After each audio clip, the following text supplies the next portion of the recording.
Hook, what if a tiny Sri Lankan studio changed how we think about space, sustainability, and daily life in a crowded city? Today we dive into Living Continuum Studio, an house by Damith S Munasinghe Associates, and pull the threads that connect architecture, urban life, and a new way of living and working under one roof.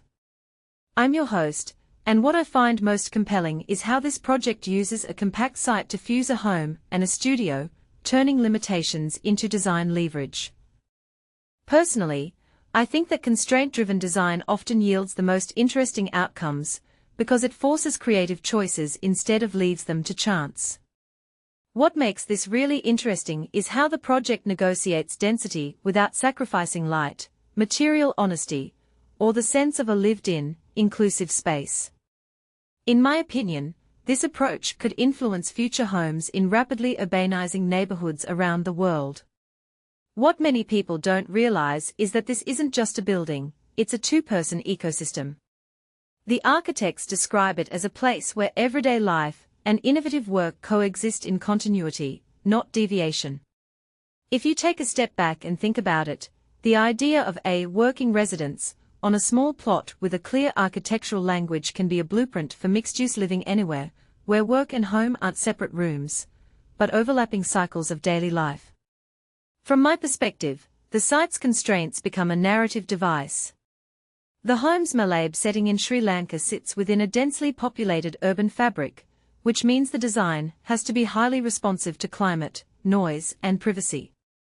One thing that immediately stands out is the way forms and materials are chosen to respond to heat and humidity, without resorting to cheesy or hollow modernist clichés. What this really suggests is a broader trend, architecture moving toward climate-resilient, compact living that still feels generous and personal. Let's unpack the core ideas and why they matter. Core Idea 1, Dual-Purpose Design on a Compact Site.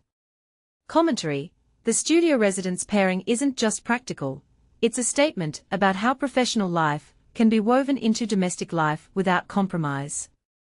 This matters because it challenges the traditional separation of workspaces from living spaces, which can reduce commuting time and increase creative cross-pollination between daily life and projects. My interpretation is that the boundary between home and office is becoming a spectrum rather than a hard line, which could influence future urban housing policies and zoning approaches.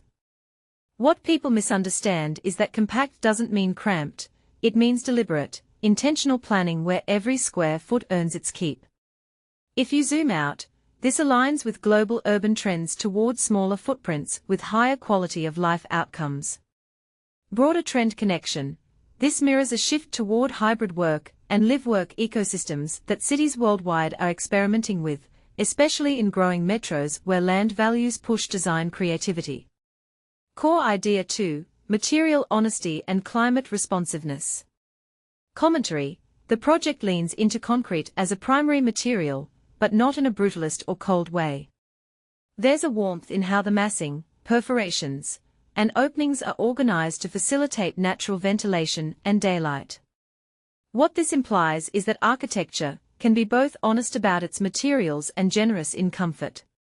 From my view, this invites designers to embrace local materials and climate-specific strategies rather than importing generic aesthetics. What people miss is how material choices can be political. They tell a story about local craft, maintenance needs, and long-term sustainability. If you look at the bigger picture, climate-adaptive design is becoming a global requirement, not a luxury.